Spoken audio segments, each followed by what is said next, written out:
es decir, una mentira en casa, entonces para poder venir a Bogotá y ahí quedé embarazada. Qué hermosas son las crisis, por eso tuve una crisis en pareja. La enseñanza de esto es que tenemos que probar para saber si sí o si no. En la vida hay muchos temas inconclusos y a veces no sabemos a quién dirigirnos para solucionarlos.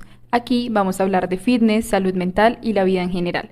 Mi nombre es Daniela Sabogal, pero me puedes decir la compa. Seré tu compa de confianza y hoy hay un tema del que tenemos que hablar. Hola compas, espero que estén muy bien. Muchas gracias por estar conmigo en este nuevo episodio. El día de hoy tenemos una invitada maravillosa. Les quiero presentar a Diana María.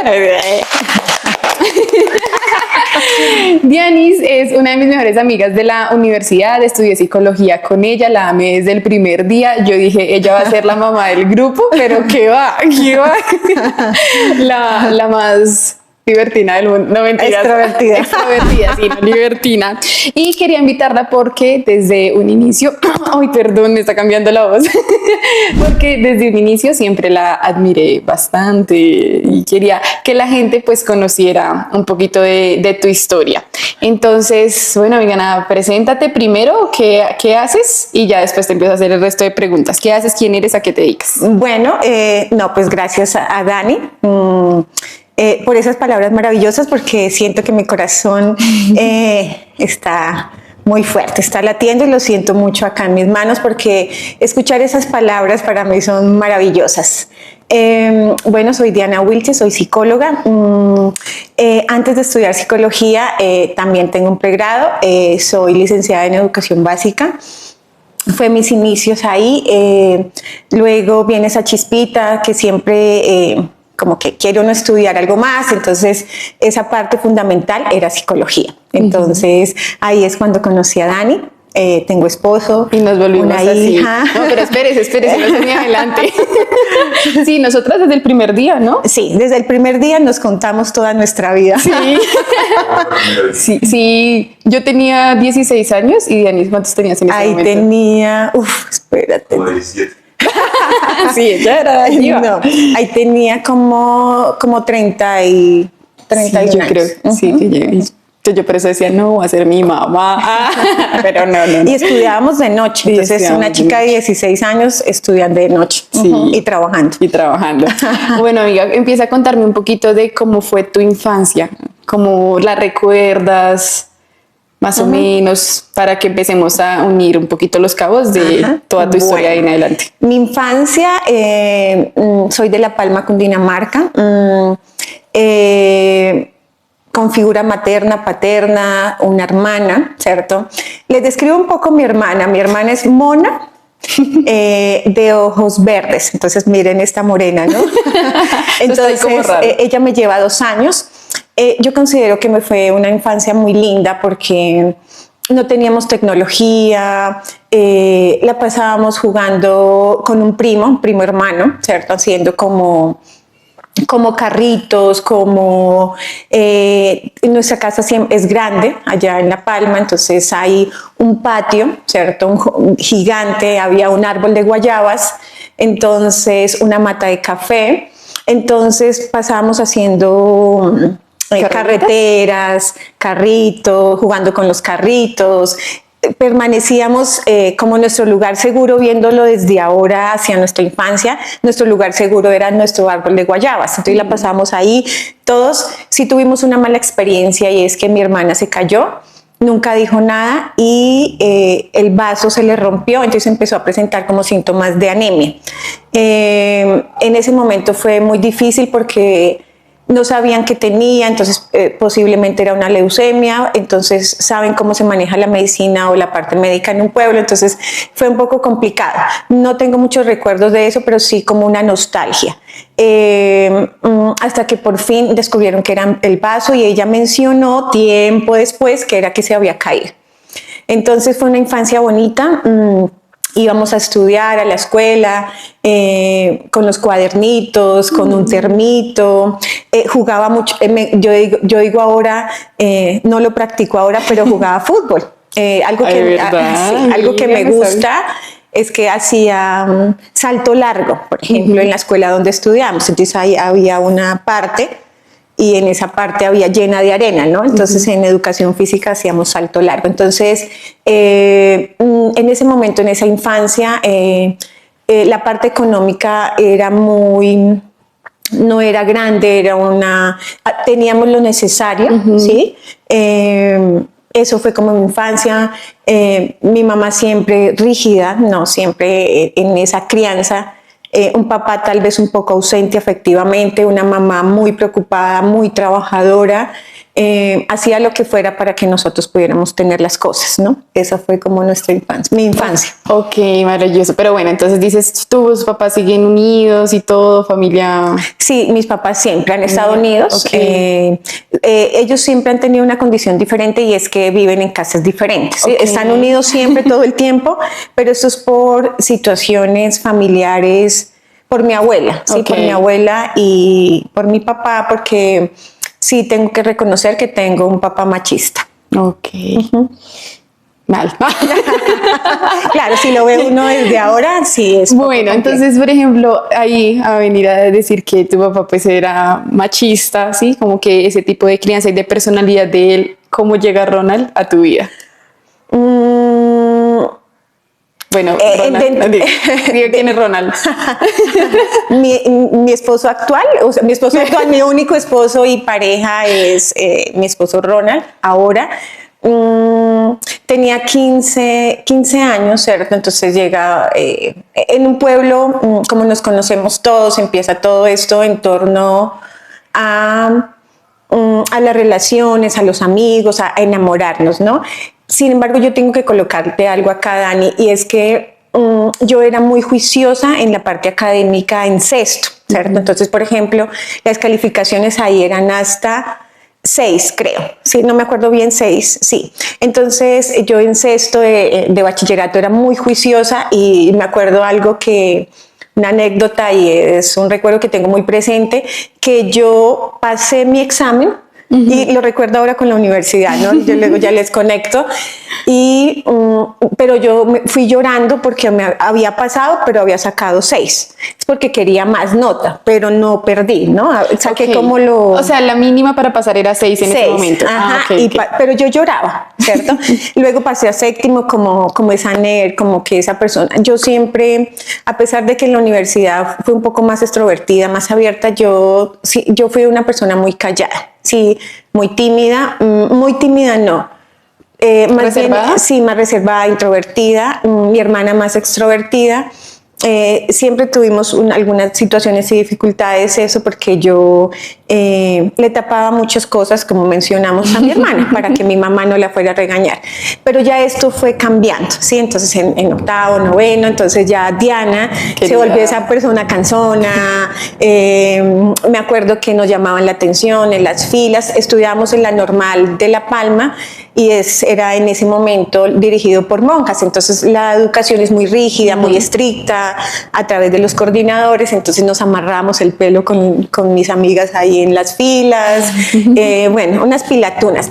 Ahí empieza a despertar un poco el torno del amor, entonces conozco a mi esposo, íbamos por el parque, ¿no? Entonces él me ofrece una empanada, sí, como en torno a eso, como en juego, ¿no? Y desde ahí empezamos a tener como ese vínculo, ¿sí? Empezamos a ser novios, él tenía otra novia, ¿cierto? Entonces, sí, fue un caos, ¿no? Entonces, ahí duré, tal vez poco nos veíamos porque él vivía acá en Bogotá y entonces, pero hicimos una pilatuna, es decir, una mentira en casa, entonces para poder venir a Bogotá y ahí quedé embarazada. No sé si hasta ahí o te sigo contando. No, ya, bueno, entonces en ese momento tenías ¿cuántos años? En ese momento 16, iba a cumplir 17. Ok, quedas embarazada a los 17 años, sí, por así decirlo. Entonces llego a La Palma, ¿cierto? Será un diciembre, empiezo, mi cuerpo de una vez lo notó, ¿no? Entonces empecé a tener náuseas. Entonces cometí un error muy grande que lo veo desde ahora y qué lindo esto para las personas que lo ven y los chicos, y es que el método de planificación era la pasta del día después. Entonces me tomé la pastica y no funcionó, ¿cierto? Entonces era como pero yo siento que es desde la ignorancia, pero recuerden que la ignorancia es una palabra que no está mal, solamente que ignoramos de muchas cosas, ¿no? Entonces ignorábamos de muchas cosas porque hoy en día le menciono a mi mamá que porque ella no nos hablaba de educación sexual, de todo esto, entonces de planificación. Entonces ella mencionaba que para eso estaba el colegio. Sí, entonces como en ese momento era el colegio, le asumimos las responsabilidades como al colegio. Entonces me doy cuenta, tengo dentro de mi historia cosas muy tristes, ¿no? Si tú quieres puedes contar algunas si te sientes cómoda. Sí, ¿no? En ese momento mi mejor amiga, Amparo León Zárate, era aquella que sabía todo, ¿no? Y con ellas me empecé a hacer las pruebas de embarazo y nos hicimos como 3, ¿no? Con ella, con el hermano, nos acompañaba ahí como en esta preocupación. Entonces me acuerdo que estábamos en la casa de un tío de Ronald y en ese momento nos hicimos la prueba de embarazo, ¿no? Entonces positivo y qué vamos a hacer. Me lleno de nostalgia ahora de recordar esos momentos no como malos, sino porque mi amiga está muerta. Ella murió de cáncer. Entonces, sí, recuerdo, amiga, se pasó en la universidad, ¿cierto? ¿O no, un poquito después? Un poquito después. Entonces, se me hace un nudo en la garganta. Entonces, bueno, entonces decidimos, pues, que yo le tenía, al ser mi papá machista, le tenía miedo, ¿no? Mi papá nunca me golpeó, pero con solo su mirada, ya uno hacía caso, ¿no? Obedecía. Yo sabía ese miedo. Entonces, pues, ¿cómo le iba a decir a mi papá que estaba embarazada? Pues no. ¿Era más a tu papá que a tu mamá? Sí. Entonces, ¿cómo le iba a decir ¿cómo le iba a decir a mi papá que estaba embarazada? Pues no, la única manera era irnos. Entonces, Ronald en ese momento, pues mi novio me ofreció venirnos, ¿no? Entonces yo estaba encantada, yo no estaba nada triste, estaba con miedo, pero no estaba triste por estar embarazada. Yo lo analizo ahora y en ese momento mis sensaciones es como cuando a un niño le regalan un juguete, una muñeca, sí, o sea, yo veía qué rico, para mí fue el saber que estaba embarazada, fue miedoso, pero fue muy lindo, porque dentro de mi madurez, de mi edad, ¿cierto? Del amor, ¿no? De muy enamorada, pues ese bebé era como, yo lo veía como cuando nos regalan un juguete, que la felicidad es maravillosa. Entonces nos vinimos, ¿cierto? Fue un día de Reyes festivo. Mi familia tenía la costumbre de ir a una vereda como ahí cerca que hacen paseos de olla, paseos de río y todo eso. Entonces la casa estaba cerrada.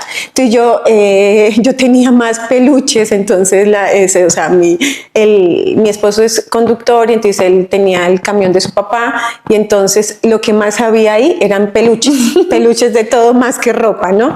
Entonces, siendo una niña. Sí, entonces nos vinimos, sí, con esa incertidumbre para Bogotá. Llegamos ahí un 9 de enero. Eso fue el 9 de enero de 1998. Entonces, amiga, yo tenía un año. Imagínate. Entonces yo en esa experiencia que tengo, ¿no? Entonces ahí nos recibieron mis suegros muy bien, mis cuñadas. Ese día es muy recordado porque mi cuñada cumple años, ¿no? Entonces llegamos, había el ponqué, todo esto, ya mi mamá había llamado, ya se habían dado cuenta.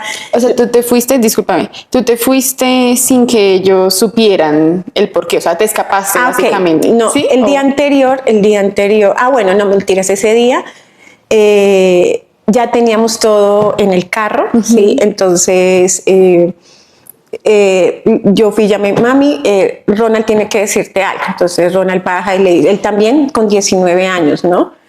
Le dice, señora Marina, Diana está embarazada. Mi mamá, ay, no, eso es un chiste. Entonces, no, mami, es en serio, tengo la prueba. Entonces nos despedimos. Entonces de ahí, ya como que sin pedir permiso y sin nada, fue muy doloroso. Nos subimos y nos fuimos. Es que estoy muy emocionada. Tranquila, amiga. Y de ahí ya llegábamos muy bien recibidas y empieza toda la travesía, Dani.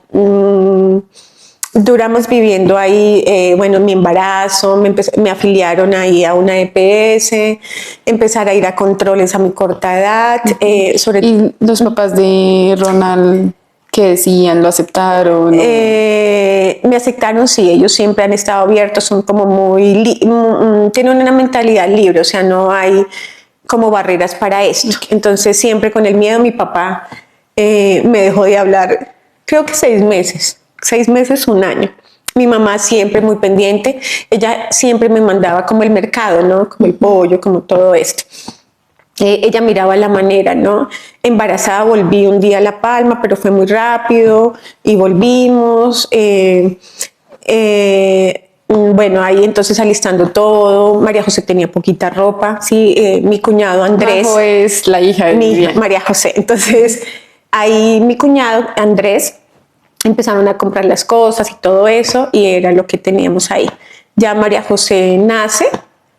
Fue un momento muy lindo, pero empieza a notarse todo esto de que es la crianza. Pero siempre tuve facilidad un poco en la crianza porque estaban mis suegros ahí, ¿sí? Mis cuñadas ahí, y duramos ahí viviendo con ellos. Es que no me acuerdo si fueron como 6, 7 años ahí, con todos ahí. Fue bastante tiempo, sí. María José grande, ella con un vínculo muy estrecho a sus abuelos, sobre todo a su abuelo. A su abuelo. Entonces, que le decimos, se llama Jaime Carrillo, le decimos el abuelo Carri. Entonces, siempre hay. Entonces, ya cuando nació María José, volvimos a La Palma, ya Ronald pudo hablar con mi papá, ya todo más tranquilo, hablaron.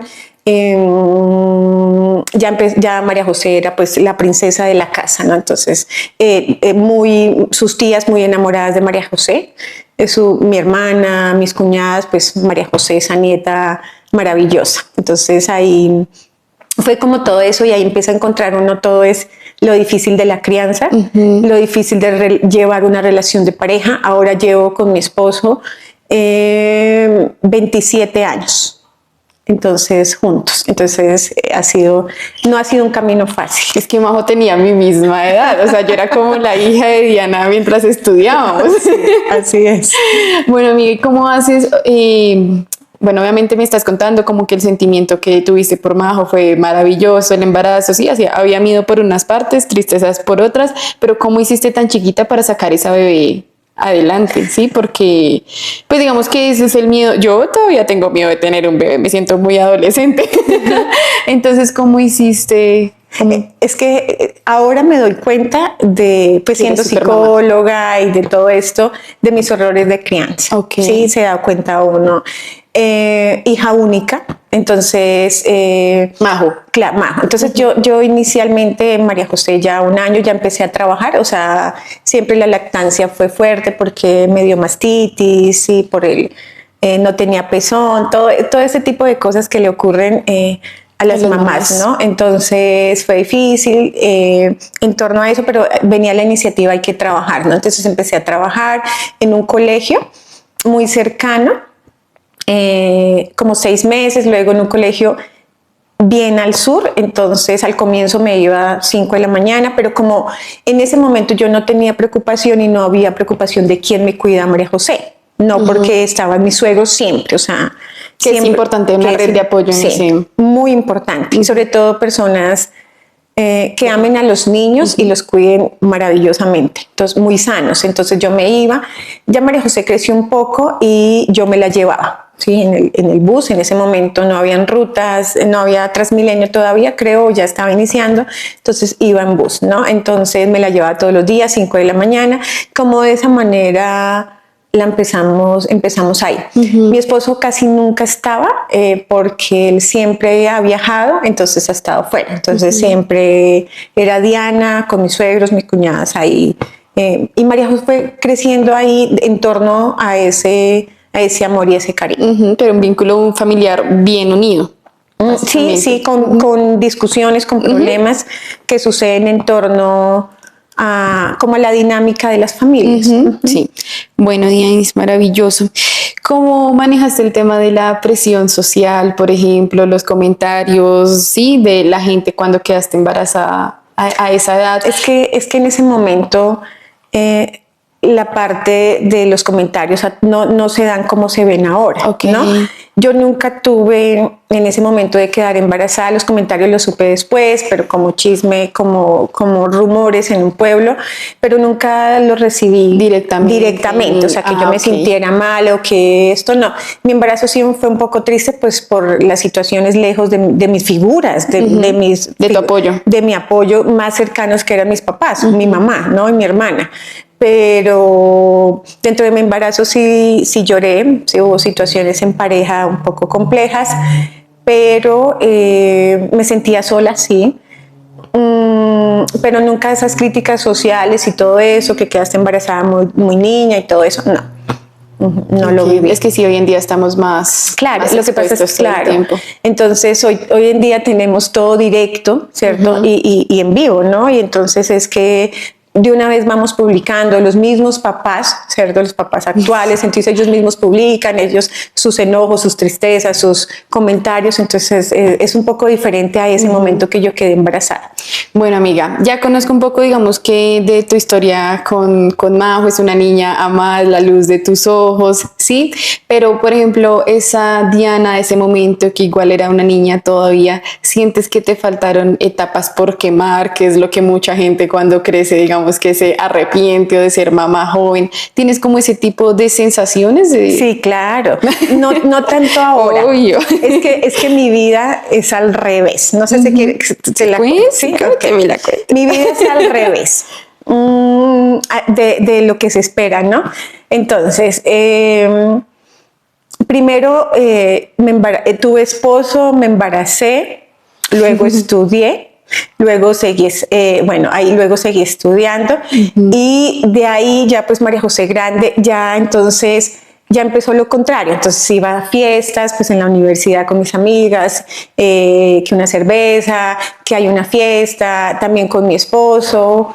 Luego vienen las construcciones de lo que se empieza a crear como pareja, ¿no? Como un lugar para vivir, como los proyectos, como seguir estudiando, como empresa, como hacer deporte. O sea, yo no hice deporte antes, o sea, todo lo estoy haciendo ahora. Entonces, por ejemplo, o hace ratico, ¿no? Que las fiestas, que el ir al gimnasio, que salir a correr, que montar en bici, que... todo lo que uno dice que debe como aprovechar siendo joven. Las amigas, por ejemplo, sí tuve amigas en el colegio, pero ahora las amigas que tengo han sido construidas en la universidad, en la parte laboral, que son esas amigas estrechas y cercanas. Entonces ahí es cuando se hace como cosas diferentes, porque lo esperable es, bueno, terminar su bachillerato, ir a la universidad, conocer parejas, amigos, divertirse, viajar. Bueno, ahora viajo. No, entonces mi vida está al contrario. Entonces ahora inicié como iniciaría una persona a sus 28 años, desde su pareja, su estabilidad de casarse. Me voy a casar próximamente. Desde 27 años. Ronda, si ves esto, ya era hora. Mira. Sí. Entonces me voy a casar, entonces no me casé ahora. Entonces todo ha sido, pero no me arrepiento.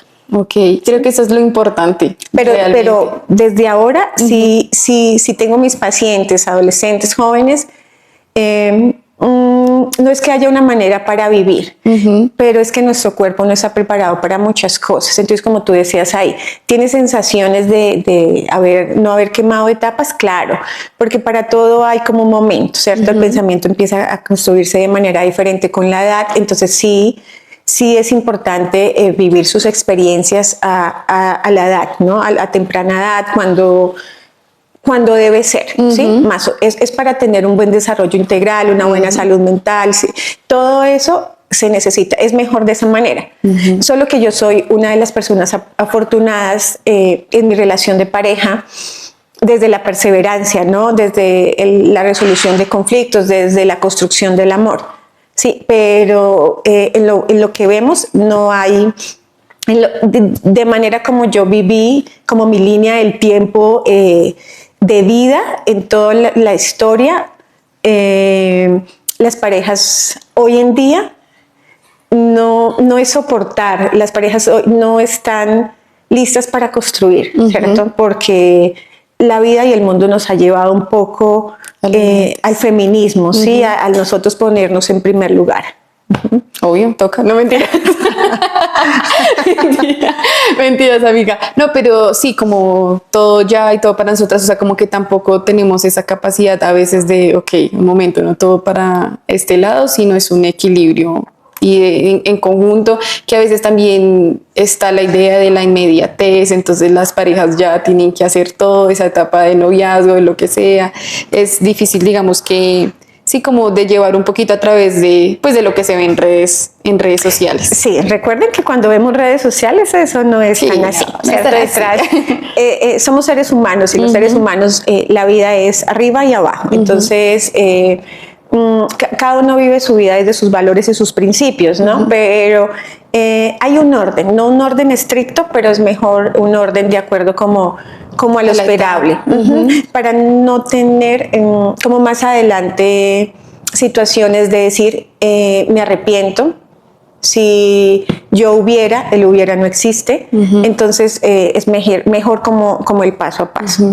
Siento que, por ejemplo, con todo eso que me cuentas y como te vi siempre, o sea, te he visto como una mujer muy resiliente por ese tipo de cosas, y tú misma la dices como perseverante, pero como que tienes una resiliencia y una fortaleza mental muy, muy fuerte, por así decirlo, valga la redundancia, porque pues las etapas, como todo lo que has tenido que hacer, obviamente no ha sido fácil, pero te he admirado como mamá, como mujer, como estudiante, como trabajadora, ¿sí? Entonces creo que esa es una de las características tuyas, y probablemente la gente que te vea, que todavía no ha escuchado el resto de la historia, sí dirá como wow, porque hay muchas mujeres que desde su verbalización están arrepentidas, y eso finalmente influye en el tipo de relación que van a tener con sus hijos. Y yo nunca he visto que María José te reproche cosas o que haya una mala relación. Igual, obviamente, lo que pasa de puertas para atrás es completamente diferente, pues toda tu crianza, pero aún así como que se ve una buena relación y siempre te has esforzado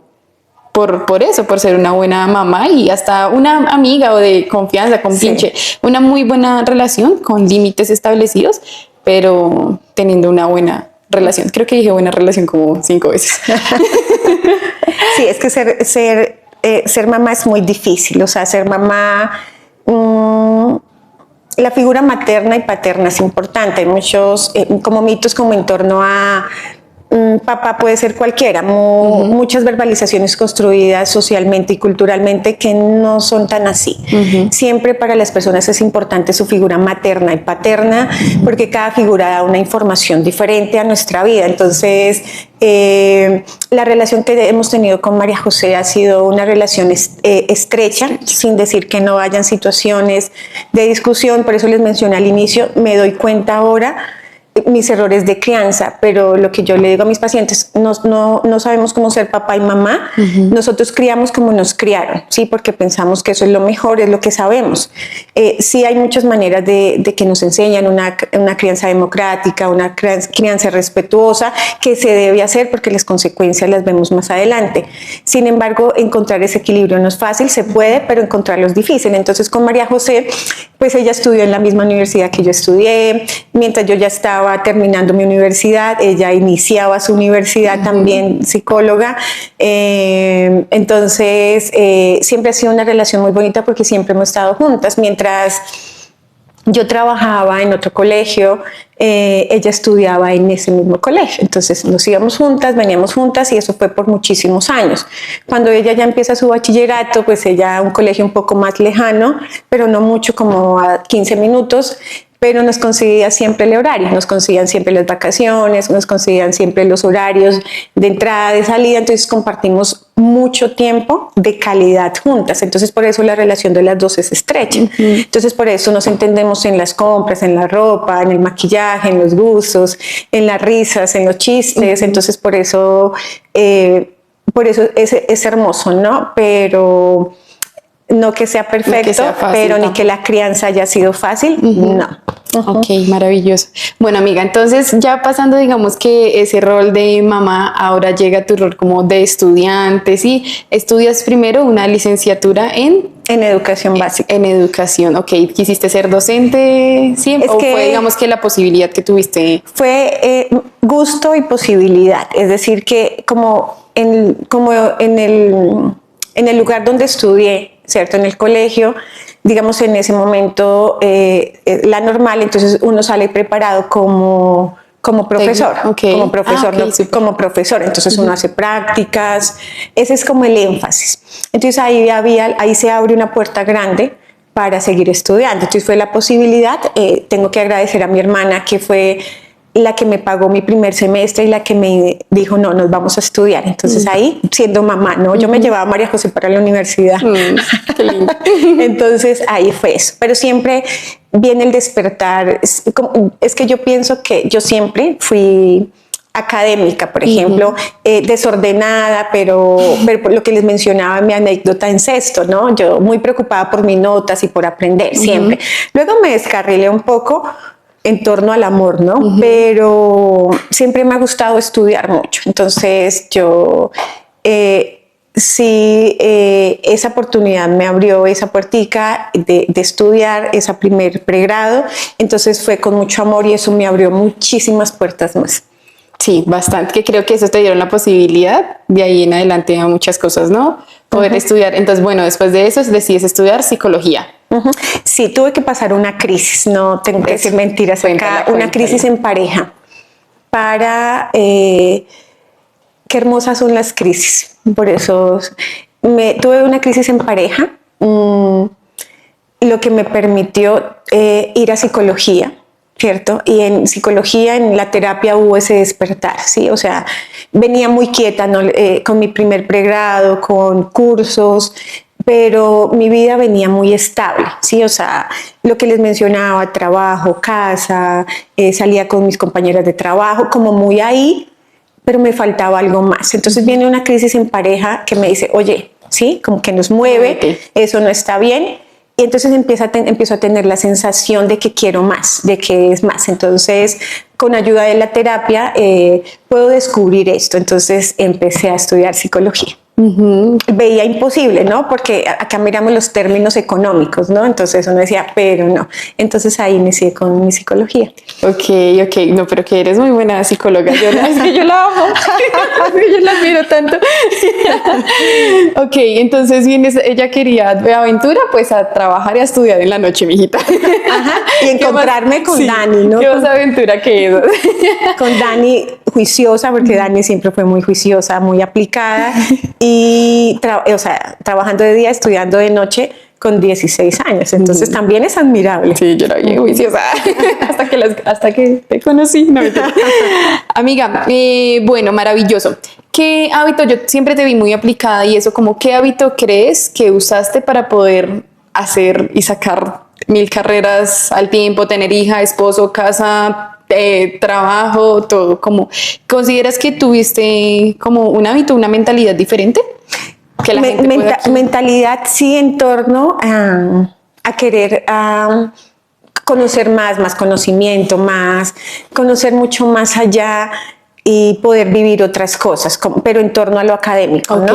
Era como una mentalidad motivacional. Sí, entonces, ¿cuáles eran como mis hábitos? O sea, eso es un pro y un contra. El no poder quedarme quieta. Sí, el decir, el no perder el tiempo, ¿cierto? Entonces el no perder el tiempo me hacía que entre tantas responsabilidades que tenía que estar haciendo, ¿cierto? Entonces, no sé, horas que tuviera disponibles, por ejemplo, en mis trabajos de una vez a estudiar, o sea, mi hija me critica, ¿no? Porque yo todo lo escribo. Todo lo escribo. Somos psicólogas. María José debe ser igual. Entonces yo en la parte académica todo lo escribo, ¿no? Entonces todo el tiempo estoy escribiendo, haciendo trabajo, leyendo una cosa y la otra en el tiempo libre. Es decir, sí iba al gimnasio en algunos momentos, pero cuando me responsabilizo de algo, María José ya dice que admira mi disciplina cuando quiero algo. Sí, es como esa... Cuando me lo propongo, cuando digo ya es ya, entonces no hay nada que me detenga. Entonces empiezo a ocupar todo mi tiempo en mis responsabilidades, entonces no puedo, tengo que iniciar y tengo que terminar. Entonces digo en contra porque a veces no hay el descanso pleno. Entonces, por ejemplo, me dicen, Dianita, tú trabajas mucho, tú haces mucho. Entonces, también mis otras compañeras, es que pareces una hormiguita, vas haciendo en todo lado. Entonces, es como mi mentalidad, y sobre todo una mentalidad muy propositiva, muy de perseverancia, de hacer. Siempre tengo una sensación, siempre mi sensación de más, pero no más hablándolo en términos económicos, no, de más en torno a, al conocimiento, a querer saber de todo. Es más o menos eso. Sí. Y pues finalmente si eso te apasiona no está mal, es que yo creo que lo que está mal es cuando es como obligado, como que no queremos, pero si eso te apasiona, yo creo que en eso somos muy similares, que es como, y que está mal en el término de, no, es que, o sea, descansar entonces para nosotras es como perder el tiempo. Y no es así. Y no es así, exacto. Y más cuando nosotras como que ofrecemos terapia, pues como le decimos a la gente, descansa, y nosotras a veces ni podemos. Pero es una mentalidad pues de eso, como de ser ambiciosas en el ámbito de querer más, de académico. Sí, de alimentarnos más a nosotras mismas y saber muchas cosas y hacer y no parar, y como mostrar que somos capaces de. Y desde la psicología, sobre todo, el querer tener más ambición de conocimiento. Es que como seres humanos vivimos muchos traumas que miramos que el trauma no es que sea una palabra que me agobie o que al decirla, etiquetarla, pues genere daño, no. Al poder reconocerla, identificarla y descubrirla es que se trabaja. Entonces, como seres humanos, todos tenemos como esos traumas, ¿no? Entonces, el poder querer saber mucho más es poder querer desde nuestro rol ayudar. Yo sé que dentro del desarrollo académico, científico, esa palabra de ayudar al paciente o ayudar, le nombran paciente, cliente, diferentes corrientes, pero esa palabra para ellos está mal, ¿no? Como para algunas personas, pero en realidad sí ayudamos, ¿sí? En realidad sí ayudamos porque podemos abrir, no tomar decisiones por ellos, pero un caminito muy diferente, como me pasó a mí cuando yo estuve en mi terapia de pareja. Entonces eso me permitió descubrir otras cosas. Maravilloso, amiga. Bueno, ¿cuál crees que fue el momento más retador que se te venga a la mente siendo mamá y estudiante y esposa y todo al mismo tiempo? Como un momento que tú recuerdes. Es que es el tiempo.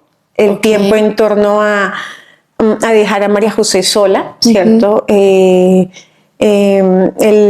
dejarla sola, por ejemplo, siempre fue retador todos los días por los tiempos disminuidos que tenía de salir de trabajar y llegar a la universidad y llegar muy tarde en la noche, no sé, salimos 9:30, llegar como 10:30 para madrugar. Siempre fue como, yo siento que en todo hay un reto, ¿sí? Y esos momentos retadores es en el tiempo, ¿cierto? Sobre todo cuando trabajamos y estudiamos, es muy retador porque dejamos de atender, por ejemplo, necesidades de María José, por ejemplo, tareas y emocionales también, porque estoy focalizada en otras cosas, ¿cierto? Entonces me descuido un poco como pareja, ¿sí? En algunos momentos. Por eso pienso que mi carrera fue muy retadora, porque es que llegar a las 6:15 a Chapinero, en Transmilenio, trabajaba en una loma, entonces no hay transporte.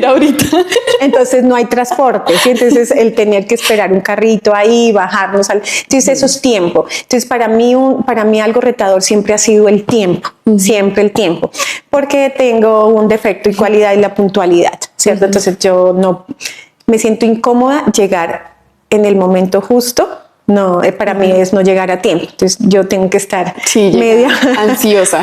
Sí, antes, porque pienso que la preparación y es el respeto hacia las personas. Entonces siempre para mí, yo creo que en términos generales, lo retador siempre fue en los 5 años de la universidad de psicología. Pero mira, no sé si te pasa, pero a veces como nosotras pudimos sacarlo adelante, como que pucha, esa es una limitación mental que a veces las personas tienen de no voy a poder con todo, ¿sí? y pues que son hábitos, mentalidad, sí, como motivacional también, pero como que la gente vea y admire que realmente y se motive, se inspire en que realmente se puede sacar una carrera en la noche teniendo 1000 responsabilidades, que va a ser difícil, sí, pero creo que eso también nos va formando, porque pues lo fácil como que, y lo que tú decías ahorita, como que chévere son las crisis, precisamente porque son los que nos enseñan y nos van a sacar a donde realmente queremos ir. Amiga, te admiro. No, y no les conté, o sea, mientras estudié mi psicología hice mi maestría, ¿no? Ay, sí, no, es que yo creo que lo tengo por acá apuntado, lo iba a decir en algún momento, es que ella hiciste la maestría o la especialización. Maestría. Pero hiciste unos cursos de especialización. Después de terminar psicología, ya terminando mi maestría, hice mi especialización en psicología forense y criminal. Es que ella era, o sea, moviéndose, si yo me muevo, ella se mueve el triple, se los juro. Y sí, ya me acuerdo que también estabas haciendo los cursos, las academias y eso. No, amiga, súper bien. Sí, entonces... O sea, bueno, también digamos que hay un punto, lo que tú dices, que la gente a veces dirá como, no, pues cálmate un poquito, tu salud. Sí, pero pues digamos que... Pero a veces sí tenemos que detenernos, sí. Pero pienso que fue como difícil, retador que tú mencionas ahí, pero fue asertivo hacerlo. Entonces, por eso cuando nosotros lo intentamos, el tiempo pasa y nosotros miramos hacia atrás, vemos que sí fueron buenas ideas. Entonces debemos es clasificar en qué momentos detenernos y en qué momentos no. Sí. Hay algo que tú hace poquito que nos vimos con Carmen, otra de nuestras amigas, le dijiste como que algo de una inversión y le dijiste, amiga, invierta que eso finalmente le va a traer como frutos y beneficios, ¿sí? Y eso me dejó, o sea, como que lo recuerdo muy, muy seguido, sea lo que sea, como que tu motivación como de véame y lo va a poder lograr y esta inversión que está haciendo ahorita le va a traer esos frutos más adelante, creo que es algo que me marcó mucho y muy bonito. Sí, es que como le explico, yo le explicaba esto a María José. María José, mi hija, estudia con nuestra amiga Carmen, maestría en psicología. Somos todo un círculo. En psicología clínica y de la salud. Entonces, desde mi propia experiencia, cuando les mencionaba que estudié pude hacer mi maestría al mismo tiempo un poco que psicología, porque ya tenía un pregrado, ¿sí? Entonces podía hacerlo. Entonces, cuando hace una inversión alta, porque esa inversión de la maestría es altísima, viéndolo años después, por ejemplo ahora, le decía a Carmen, a mis amigas, a María José, están invirtiendo en una maestría de 8 o 9 millones semestrales, ¿cierto? Entonces son 2 años, pero eso queda, como yo le menciono, como estático, son 9 millones, hay 9 millones, pero eso no va a ser para toda la vida, son solamente 2 años. Cuando tú te preparas no solamente para crecer financieramente, sino en conocimiento. Entonces, cuando nosotros hacemos esa inversión, es porque más adelante tu remuneración y tu refuerzo económico financiero es mucho más alto, porque las personas que llegan a ti es porque tú tienes no un conocimiento así, sino un conocimiento más grande para poder dar grandes cosas, sobre todo en torno a esta carrera. Nosotros son carreras humanistas, nosotros vamos más al ser humano, entonces por eso les mencionaba que no es el dinero, ¿cierto? Sí se ve, se retribuye porque eso es estático en esos 4 semestres, pero luego ese dinero va a darse, no sé, como tienes toda la vida para poder recuperar esa inversión, y ni siquiera recuperar, es algo que es como el regalo hacia ti misma, ¿sí? Nosotros nos damos ese regalo porque ir a estudiar es aprender de esas personas también que llegaron allá aprendiendo. Entonces, que nos doten de conocimiento, pues es maravilloso porque eso nos permite. Entonces, cuando hacemos eso es como esa inversión para nuestra vida personal, nuestro desarrollo personal, profesional, económico. Entonces también eso se ve en torno a más adelante. Eso no se ve ahora, no todo lo que hacemos nosotros en nuestros retos, nuestros esfuerzos, no se ve mucho más adelante. Entonces eso era como lo que yo les mencionaba a ellas. Sí, y que finalmente eso es lo que realmente nos va a motivar a seguir seguir haciéndolo, pues porque el resultado no va a terminar, o sea, ya no van a terminar la maestría y ya el resultado al siguiente día, pero sí ya sabemos, o sea, soy una persona que tengo el conocimiento, que estudié, que me esforcé y estoy dispuesta a transmitir mi conocimiento a otros y ayudar, que básicamente es lo que decías ahorita. Bueno, amiga, si pudieras hablar con esa Diana de 17 años, sabiendo todo lo que me has contado en estos 40 minutos que llevamos más o menos, ¿qué le dirías? Es que es muy difícil, muy contradictorio. ¿Qué le diría a esa niña antes de embarazarse, tal vez? Es que es muy difícil porque... Antes o durante, como, o sea, tengo que mencionar lo que yo no me arrepiento de decisiones de mi pareja, de mi hija, de lo difícil que fue de construir, no. Pero por eso para mí es una pregunta difícil, porque no le podría decir a esa Diana, oye, vive tu vida, ve y sigues estudiando, ayuda a tus papás, retribúyeles todos sus esfuerzos. No lo podría hacer, es muy difícil porque siento que fue mi mejor decisión. O sea, le diría a Diana, tal vez vívelo. Yo le digo a mi esposo, te elegiría una y otra vez. Tal vez en momentos anteriores no, ¿cierto? Pero ahora elegiría a mi esposo una y mil veces. Pero es que es muy difícil, para mí es muy difícil decirles a Diana, no tomes esas decisiones. Pero quizás no tendrías por qué decirle a Diana, o sea, no te estoy diciendo como que le digas a esa Diana, no lo hagas, pero probablemente mira que si hablaras con esa niña de ese entonces, podrías decirle que todo va a estar bien, o sea, como que... Sí, ¿qué le diría a Diana? Es que lloré mucho, ¿sí? Entonces tal vez lo que hubiese podido hacer en ese momento, yo menciono, era buscar más el refugio de mis papás, ¿sí? De mi hermana, de mi papá y mi mamá, como en convivencia, tal vez eso, para que esa parte emocional negativa no hubiese sido tan fuerte, ¿sí? Tal vez buscar como un poquito más ese apoyo. Eso le diría, bueno, Diana, en ese momento, Diana, si le dijera, mira tú el futuro que te espera, ¿no? Entonces, es diferente. Sí, es una pregunta para mí difícil de decirle a Diana, todo va a estar bien, pero creo que hizo lo correcto. Ok, maravilloso, amiga. Bueno, creo que esas son las conversaciones porque a veces nos preguntan eso y la gente ya sabe como qué decir y mira que a la final no es tan fácil, sí es complicado porque a veces es contradictorio.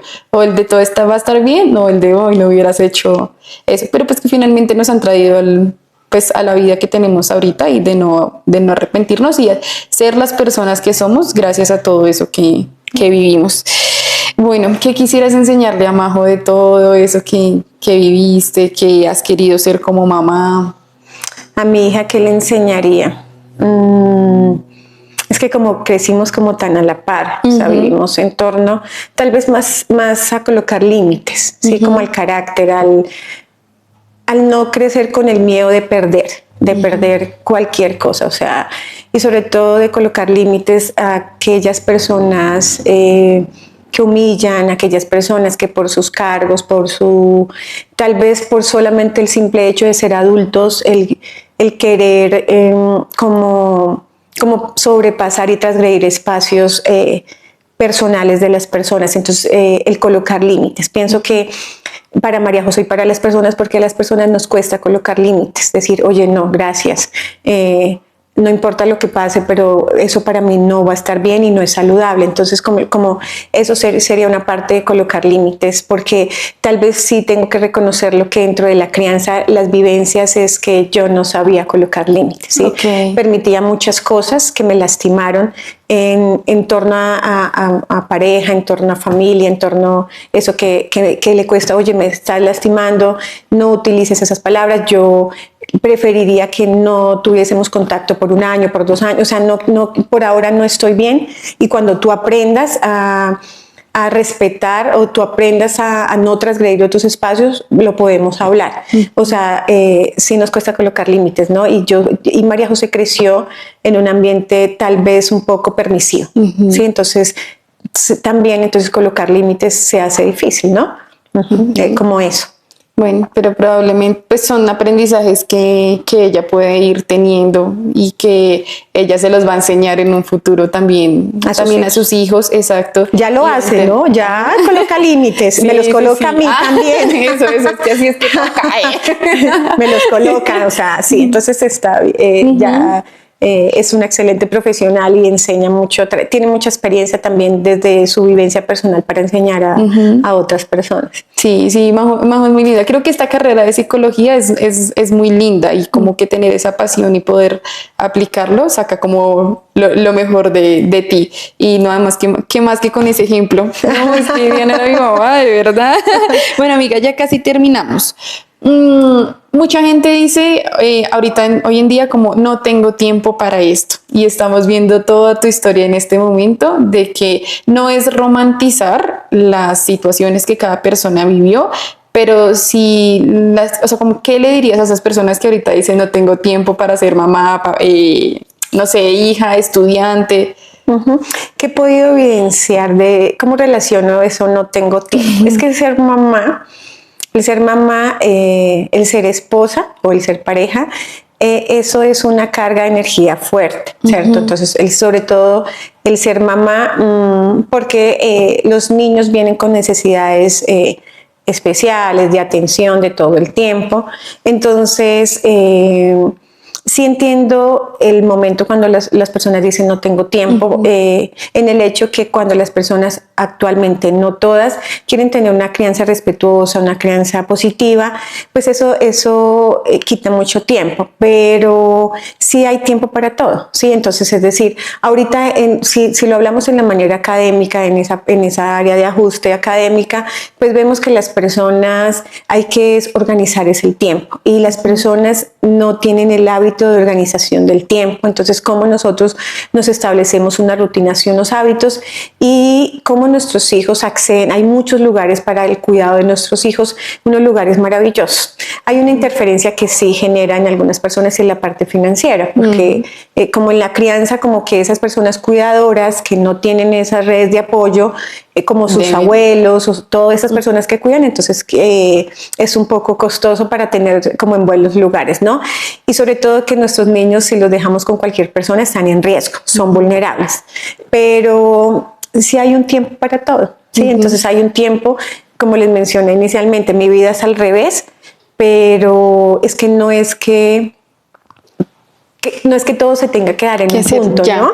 Y ya, sino el pasito a pasito. Entonces, a veces nos afanamos, se nos viene una idea y queremos ya, no, pero hay que detenernos a planificar y como el paso a paso, sin descuidar ni su pareja, ni sus hijos, ni su parte social, ni su parte profesional, pero siempre hay tiempo.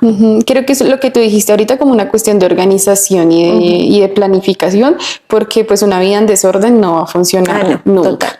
Entonces creo que es eso, porque yo también, pues mucha gente es como, pero es que no tengo tiempo para esto. Sí hay tiempo para todo, todos tenemos las mismas 24 horas, pero creo que es establecer prioridades y pues entender en qué momento hacemos cada rol, porque yo, por ejemplo, estudiando solo era rol de pareja, era distancia en ese momento, y de hija, y de trabajadora, pero pues tú tenías muchos más roles y aún así podías, o sea, las dos teníamos diferentes responsabilidades, pero digamos que en el trabajo, el estudio y eso, pues teníamos que cumplir con lo mismo. Entonces sí es una cuestión más de organización, planificación, y sobre todo del querer, ¿no? De voluntad y fuerza de voluntad para algunas situaciones. Sí, me encanta. Bueno, amiga, hay una sección que se llama Preguntas Rápidas. Preguntas rápidas. O sea, producción está muy lejos. Sí, ya nos escucha porque estamos estrenando micrófonos. Y voy a escenar contigo una que se llama Lo mejor y lo peor. ¿Listo? Te voy a poner dos situaciones y tú me las vas a decir desde lo más honesto del mundo. ¿Listo? De tu corazón. Dime qué es lo mejor y lo peor de ser mamá joven. Lo mejor, crecer a la par y de compartir gustos con tu hija. Ok. ¿Y lo peor? Y lo peor es tener que castigar. Ay, mentirosa, eso les encanta. No. Sí, es una de las cosas duras. Es que yo no soy mamá. Bueno, tengo un perrijo. Que nadie me lo toque. Bueno, y lo peor también es cuando nuestros hijos crecen y entonces por ejemplo, tiene su primera relación sexual, su noviazgo, su primera relación sexual, cuando ya no piden permiso. Entonces empieza a experimentar como el nido vacío en algunas ocasiones. No lo he experimentado todavía porque mi hija vive conmigo, pero sí en algunas circunstancias con su pareja, pues porque se va y no pide permiso. Oye, adiós. ¿Y tú qué? ¿Para dónde vas? Bueno, amiga, maravilloso. Y ahora, lo mejor y lo peor de estudiar varias cosas, como, no sé, en este momento estudiaste, bueno, el pregrado, después la psicología, al mismo tiempo maestría, después especialización, sí, lo mejor y lo peor. Y estoy terminando mi terapia regresiva reconstructiva, sí, que ya también. les cuento. Sí. Entonces, lo mejor es tener el conocimiento y saber entender y hablar de muchas cosas. Lo peor, es que no sé el tiempo, si vuelvo no tener tiempo. Exacto, porque es que tengo 2 trabajos, ¿no? Entonces lo peor es tener mucho conocimiento y quererlo aplicar a muchos ámbitos más, sobre todo universitarios y todo eso, y no lo tengo, o sea, no puedo. Quedarse corta. Bueno, y lo peor porque soy psicóloga forense y eso me gusta mucho, entonces hacemos peritajes forenses, pero hacer un peritaje forense, un informe pericial es de mucho tiempo, entrevistas, y no tengo tiempo. Bueno, amiga, ya habrá tiempo para absolutamente todo eso. Ahora sí, ya para cerrar, cuéntame qué consejo, ya para cerrar, ya para las personas que te están viendo desde cualquier rol que estén cumpliendo en su vida en este momento, como esas personas que creen que no van a poder con todo, ¿qué les podrías decir? Aparte como de lo que ya hemos hablado, como qué enseñanza te gustaría dejar en este episodio. Bueno, hay muchas bases ahí, es las bases de las construcciones de la personalidad, ¿no? Cada uno de nosotros pues tenemos personalidades diferentes. Entonces, el saber qué quiero. Sí, entonces, si quitamos el tiempo de ahí y saber qué quiero. Cuando yo conozco mi parte genuina, mi esencia, y todos tenemos una habilidad por algo y algo me gusta y yo sé hacer, y todas las personas los tenemos, cuando lo descubro, es primero el conocimiento, el autoconocimiento es primordial. Si no, voy como a ciegas, ¿no? Entonces, cuando me conozco, sé en qué soy habilidosa, sé qué voy a hacer. Cuando tengo ese esfuerzo o esa fuerza de voluntad para poderlo lograr, lo voy a hacer. Pero primero me conozco. Luego de eso, entonces, ¿qué quiero ser? ¿Qué voy a hacer? ¿Cierto? Tenerlo como un poco claro. Entonces, empezar a probar. Entonces, yo les tengo una metáfora. Me encanta. Ay, me siento con terapia. Entonces, es el arroz de leche, ¿no? Se llama. Entonces, ¿el arroz de leche? Arroz de leche. Hagan de cuenta que, no sé, se lo voy a hacer con Dani, ¿no? Que, no sé, imagínate que es un día caluroso, ¿no? Tengo hambre, voy por un lugar con esas sensaciones físicas de hambre, entonces veo un lugar, volteo a mirar y es una tienda con unas vitrinas llenas de arroz de leche, blanquitos, con canelita, se veían fríos, ¿no? Entonces le dije a la señora, ¿me das uno, por favor? Entonces lo destapo, lo huelo, delicioso, olor a dulce, a canela, entonces meto la cucharita, me doy mi primera cucharada, qué delicia, ese arroz de leche, me baja por mi garganta. ¿Sentiste mi sabor? Sí. Igual, como yo lo sentí. No, probablemente no, pero como que tenía esa sensación como de... ¿Qué hay que hacer para que tú sientas mi mismo sabor real, igual? Ir a probarlo. Probarlo en el mismo lugar, ¿cierto? Entonces Dani tiene 2 opciones, ¿cierto? O decir, Diana, maravilloso, eso estaba deliciosísimo, tenías toda la razón. O me puede decir, Diana, no, eso es un arroz de leche común y corriente, normal, igualito. No tiene nada de maravilloso. Sí, nada de maravilloso.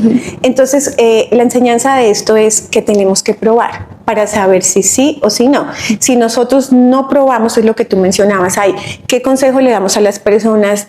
Conózcase primero, mire qué quiere y pruebe. Si nosotros no probamos, nosotros no vamos a ver. Si tú entras en la experiencia, tú tienes esas opciones. ¿Me gustó o no me gustó, pero hay que vivir. Esto lo digo, pero sin conductas de riesgo. Esto me refiero a otras partes y lo coloco acá. Sí, no se van a dañar. No sé, me refiero a, por ejemplo, todo lo que tiene que ver en torno a la sexualidad, ¿cierto? Entonces hay que tener un filtro. Cuando les coloco este ejercicio, este ejemplo, es por eso. Hay que probar, experimentar, hay que saber para poder hacer una elección, pero sin conductas de riesgo. Entonces eso es como lo primordial. Conózcanse, revísense, miren, si no lo logran solo, hay que ir a terapia, nos pueden ayudar, colócate opciones, experimenta, date la oportunidad también, porque toda experiencia es conocimiento propio y entonces eso no tiene valor alguno, entonces para poder elegir, ¿me gusta o no me gusta? Y que lo que te sirvió a ti no me va a servir, lo que te gusta a ti no me va a gustar a mí, entonces sí es una cuestión como de probar y podemos, o sea, tú, por ejemplo, eres el claro ejemplo de que somos buenos en muchas cosas, pero por ejemplo yo no voy a poder yo también soy buena en muchas cosas, pero no tengo que ser buena en lo mismo que tú eres y eso no me va a hacer menos o más que tú, entonces qué buen consejo. Bueno, que hay algo que es el efecto FOMO, ¿no? El efecto FOMO es como estamos inundados de input todo el tiempo de redes sociales y todo eso, entonces nos empezamos a comparar. Entonces, porque yo no, y sobre todo como en las redes sociales tenemos nuestros amigos, ellos viajan, conocen países y entonces nosotros no. Entonces ese efecto nos hace que nosotros nos comparemos y entonces empezamos nosotros a nuestra autoestima a bajar, nuestro autoconcepto y el de él no lo logro y el no merecimiento. Entonces, yo qué hice mal y entonces viene el autosaboteo, ¿no? Entonces, porque yo qué hice mal, qué debía haber hecho, no tomé esta mala decisión. Entonces nos estamos comparando todo el tiempo. Entonces eso es incorrecto. Por eso las redes sociales tienen pro y contra. Y sobre todo cuando seguimos estas personas, youtubers, seguimos influenciadores, pero en términos ya más de estereotipos, estereotipos, de viajes, de esto, en torno al dinero, ¿no? Entonces viene este efecto y entonces eso nos hace daño. Entonces es un poquito como eso, no nos dejemos llevar, es por lo que vemos, ¿sí? Constrúyete a ti primero y luego empieza a crear.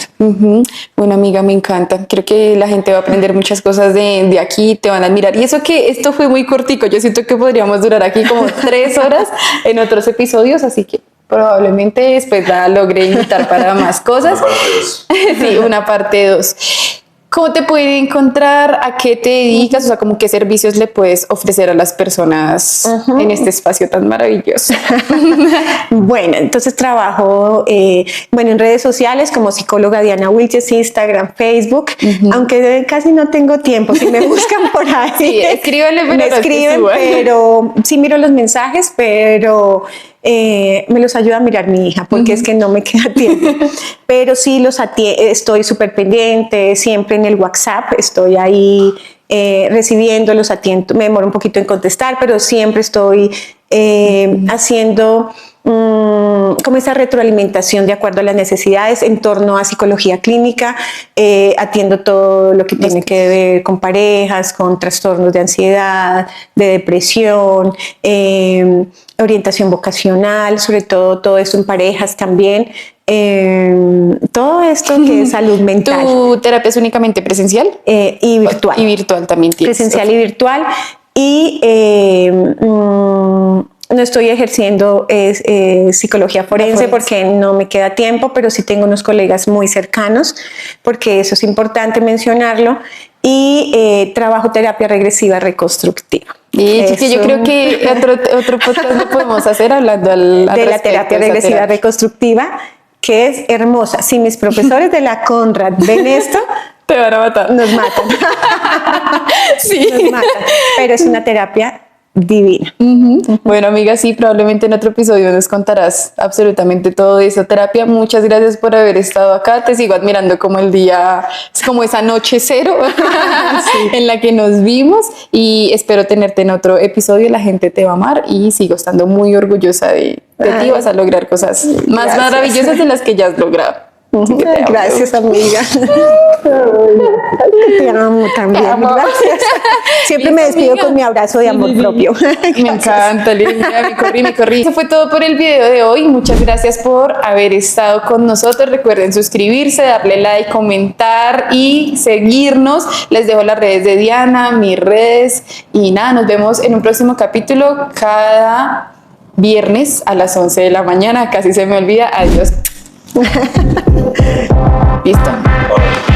Venga, amiga, para una fotico.